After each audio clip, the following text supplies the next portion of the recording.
Hello friends, कैसे हैं आप लोग। देखिए, थंबनेल देख के तो आप समझ गए होंगे कि आज हम एसआईपी के बारे में बात करेंगे। एसआईपी करनी चाहिए नहीं करनी चाहिए, नहीं डिस्कशन पॉइंट है।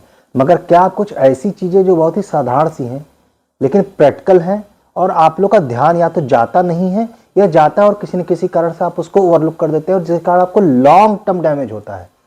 वो छोटी छोटी आज चीज़ें हम डिस्कस करेंगे और कुछ आपकी भ्रांतियां भी मैं लास्ट तक मैं जरूर तोड़ूंगा, इसलिए वीडियो लास्ट तक जरूर देखिए। जो नेट पे कचरा फैल रखा है वो मैं आपको बस समझाऊंगा। चलिए, पहली चीज है वो है लॉन्गेटिविटी। लॉन्गेटिविटी क्या है? देखिए, भारत में जो एसआईपी करने वाले हैं जितने भी लोग, एक तो वैसे ही वो लेस देन 5% है और उसमें भी जितने लोग करते हैं उनको आप अगर देखेंगे वो कितने समय के लिए करते हैं। एवरेज है 2.5 से 3.5 साल। ये ऑफिशियल रिपोर्ट है। एसबीआई तो 2.5 साल कहती है, एसबीआई की एक रिपोर्ट आई थी 2.5 साल। अब आप सोचिए, आपने 1 लाख रुपए इन्वेस्ट किए और अगर आप उसे 3 साल तक के लिए इन्वेस्ट कर दिए और 15% का हेल्दी ग्रोथ रेट है, तब भी आपके कितने पैसे बन गए? 50,000 रुपए के आसपास। अगर if you want very precise answer, 1,52,000 will be your total sum जो आपका कॉर्पस अमाउंट बनेगा। ठीक है। अब आप 50,000 रुपए में तो आप अंबानी बनने वाले नहीं है। लब्बो लोग अब यह है भाई साहब कि पैसा तब बनता है जब उसमें आप लंबे समय तक रहें। अब इसी 1 लाख वाले एग्जाम्पल में अगर आप इसको 10 साल तक खींच लें तो आपके कितने पैसे बनेंगे? 4 लाख रुपए। यानी अब अपना जो आपने इन्वेस्टेड सम है वो आपका 4 गुना हो चुका है। 20 साल तक में तो 16 गुना हो गया है। इसलिए मजा वही है कंपाउंडिंग का, जब आप उसे लंबे समय तक करें। ये पहला सूत्र है।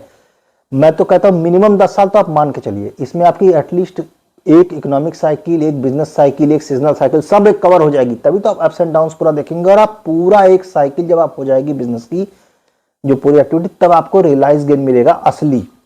क्योंकि अगर आप छोटे समय के लिए आप करते हैं तो पता नहीं यार उस समय स्टॉक की क्या कंडीशन हो सकता है वो डाउन हो, तो आप तो लॉस मेकिंग इंडोर में जा रहे हैं। इसलिए लंबे समय तक रहे। अब जो लोग मैथ के विद्यार्थी हैं, कंपाउंडिंग का फार्मूला उनको याद होगा, उनको भी पता होगा कि भाई टाइम का जो पैरामीटर वो पावर में लगता है, सबसे तेज उसी की महत्ता है, वही भगाता है अंत में। ठीक है। तो ये तो आपको पहले बात है, लंबे समय तक रखिए। 2.5 साल 3 साल कुछ नहीं होने वाला है, लंबे 10 साल तो मिनिमम है। चलिए, अब आते हैं दूसरे पॉइंट पे। दूसरा पॉइंट तो और भी ज्यादा कॉमन है। यह सबने सुना होगा भाई, डाइवर्सिफाई कीजिए, डाइवर्सिफाई कीजिए। हाँ बिल्कुल सही बात है, डाइवर्सिफाई कीजिए। लेकिन ओवर डाइवर्सिफिकेशन और सूडो डाइवर्सिफिकेशन नहीं करना चाहिए। इसका क्या मतलब है? एक साहब मेरे से मिले थे, बड़े तुरंत कहा, कहे अच्छा भाई साहब मैंने 15 स्टॉक, मैंने मतलब स्टॉक्स में उनका मतलब म्यूचुअल फंड से था, मैंने 15 अलग अलग फंड से पैसे इन्वेस्ट किए। मैंने कहा बड़ी शानदार बात है भाई। अच्छा, फिर मैंने कहा कुछ आप बताइए किसमें किए हैं। ऐसी चर्चा चल रही थी, कोई वैसे फॉर्मल बात नहीं थी, दोस्त यारी वाली बात थी। कहा भाई साहब मैंने लार्ज कैप में दिया दिखा है इतना पैसा। अच्छा, मैंने कहा ठीक। फिर कहा निफ्टी 50 में इतना पैसा। मैंने कहा अच्छा ठीक। फिर मैंने कहा ब्लू चिप के भी फंड लिए हुए हैं। ठीक। फिर अब मैं समझ में आया, मैं खुद हंसूं, उनके ऊपर हंसूं, क्या करूं। मैंने कहा प्रभु एक बात बताओ कि जो बड़ी कंपनी है वो लार्ज कैप में भी वही कंपनी होगी, निफ्टी 50 में भी वही होगी, भारतीय का टॉप कंपनी है, और ब्लू चिप भी वही होगी। तो नाक इधर से पकड़ रहे हैं उधर से पकड़ रहे हैं, घूम फिर कर तो आप एक ही कंपनी में पैसे आपके जा रहे हैं। ये थोड़ा डाइवर्सिफिकेशन हुआ। डाइवर्सिफिकेशन का एक्चुअल होना चाहिए ना कि भाई आपने मिड कैप एक लिया है, एक स्मॉल कैप लिया है, एक लार्ज कैप लिया है, एक डेट फंड लिया है, वगैरह वगैरह चीजें हैं, हाइब्रिड बना लिया है, कुछ कर लिया। ठीक है, ये तो आपका हुआ। ठीक। ये थोड़े कि एक ही तरह से उसी में नाक पकड़ पकड़ के कि मैंने भैया मिड कैप 250 में डाला है, मिड कैप 100 में डाला है, मिड कैप 50 में डाला है, ये मेरे 3 फंड हो गए। अरे यार वो मिड कैप ही है भाई। सब एक ही कंपनी 5 बार घूम के आपके पास आ रही है तो उससे कोई फर्क नहीं पड़ने वाला है। तो ओवर डाइवर्सिफिकेशन से बचिए। एक साधारण कॉमन पर्सन के लिए 4 से 5 फंड मोर देन सफिशिएंट है। उसके ऊपर अनलेस आप you are very high net worth individual, आपके काफी कॉर्पस है, उसके अदरवाइज आपको बहुत ज्यादा जरूरत नहीं है। ठीक है, ये 2 चीजें हो गई। अब बात करते हैं तीसरे पॉइंट के बारे में, जिसपे मुझे लगता है कि ऑलमोस्ट कोई भी ध्यान नहीं देता है, वो है टैक्स के बारे में स्मार्टनेस। देखिए, मैंने जो टर्म लिया है वो नो टैक्स हार्वेस्टिंग है, इसको मैं समझाता हूं। देखिए, आप एक बात समझिए कि जब भी आपको प्रॉफिट होता है आपके म्यूचुअल फंड पे, तो वो कैपिटल गेन टैक्स के अंदर आता है। शॉर्ट टर्म होता है, लॉन्ग टर्म होता है। डेफिनेशन ये है कि 1 साल से पहले तो शॉर्ट टर्म, 1 साल से बाद वो लॉन्ग टर्म है, उसमें नहीं ज्यादा जाना है, लॉन्ग टर्म ही मेनली। क्योंकि हम मान के चल रहे हैं, हमारा जम्पशन ये है कि आप ज्यादा समय के लिए इन्वेस्टेड है, तो हम लॉन्ग टर्म पे जाएंगे, 1 साल ही अगर बाउंड्री है तो। चलिए, अब प्रॉब्लम यह है कि आज की डेट में गवर्नमेंट के रूल क्या कहते हैं? 12.5% लॉन्ग टर्म टैक्स है ऑन योर गेन्स। यानी आपके 1 लाख रुपया मान लो आपने इन्वेस्ट किया है, साल भर बाद अगर वो 2 लाख रुपए जाते हैं तो आपको गेन कितना हुआ? 1 लाख का हुआ। भाई 1 लाख तो हमने इन्वेस्ट ही किया था ना, 2 लाख हुआ है तो 1 ही लाख का तो गेन हुआ है। वो 1 लाख रुपया आपका जो है उस पर टैक्स लगेगा। लेकिन इसके साथ ये भी है कि 1,25,000 यानी 1,25,000 पे आपको एग्जम्पशन है, उतना तक कोई आपको टैक्स नहीं देना है। उसके ऊपर अगर जितना अमाउंट है उस पर फ्लैट 12.5% का टैक्सेशन है। आप इसको थोड़ा स्मार्ट प्ले करिए। उसी 1 लाख के एग्जाम्पल से आते हैं, 15% का रेट ऑफ रिटर्न लेते हैं। चलिए 1 लाख रुपया आपने इन्वेस्ट किया, 5 साल बाद वो 2,10,000 ऐसा कुछ अमाउंट आएगा। मैंने आप कैलकुलेट कर लीजिएगा, उसी के आसपास का अमाउंट है, 2 से 2.10 के आसपास लाख का अमाउंट होगा। ठीक है, यानी आपका गेन कितना हुआ? 1,10,000 का। ठीक है, अब आप क्या कीजिए, उस फंड को पूरा रिडीम कर लीजिए, मतलब पूरी यूनिट्स जितनी आपकी हैं अब तक की हैं सब बेच दीजिए, आपके पास सारा पैसा आ जाएगा, कुछ 2,10,000 जितना भी अमाउंट है। ठीक है, और तुरंत जैसे आपका पैसा आए दोबारा से उसी फंड में पूरी यूनिट खरीद लीजिए उस पूरे पैसे की, जो कि आपको ऑलमोस्ट सेम प्राइस पे मिलेगी। क्यों? क्योंकि आपको जाहिर सी बात है आप इमीडिएटली ही ले रहे हैं। अगर एक दिन का भी गैप है तो बहुत ज़्यादा ऊपर नीचे नहीं होता इतना, तो ठीक है, मतलब ऑलमोस्ट आपको सेम यूनिट्स ही मिल जाएंगी। लेकिन इसमें होगा क्या, इसमें ट्रिक क्या है? पहला आपने 1 लाख रुपया इन्वेस्ट किया था, अब आपने 2,10,000 रुपए पे उसको बेच दिया। आपका गेन कितना हुआ? 2,10,000 रुपए। उस साल के अंडर 1,25,000 की एग्जम्पशन लिमिट में है आप, तो आपको 1 रुपया टैक्स नहीं देना है। अब आपने खरीदा कितने का है? 2,10,000 रुपए का ही खरीदा है, तो आपका बेस कितना सेट हो गया? 2,10,000 रुपए का। अब आप जब करीब 3.5 लाख 3,40,000 इसके आसपास जब पहुंचेंगे तब आपको फिर से प्रोसेस करना है।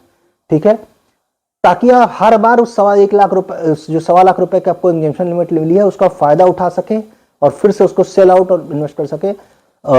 इससे आपका बहुत सारा टैक्स बच जाएगा।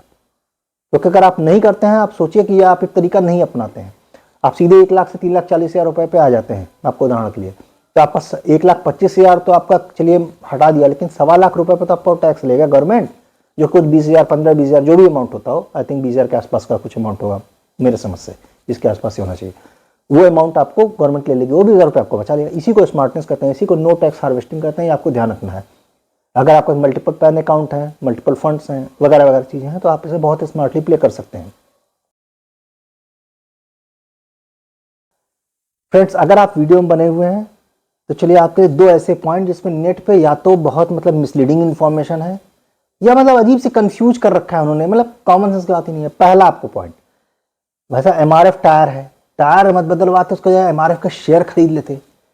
आज आपकी संपत्ति इतनी होती कि आप उससे न सिर्फ 4 टायर बदलवा लेते बल्कि इतने पैसे बच जाते। और ये, अरे भाई साहब, तो उस समय क्या करते? गाड़ी खड़ी रहती उसमें है? मतलब क्या ये क्या लॉजिक है कि अगर ऐसा नहीं करते तो वैसा कर लेते? ये क्या लॉजिक है?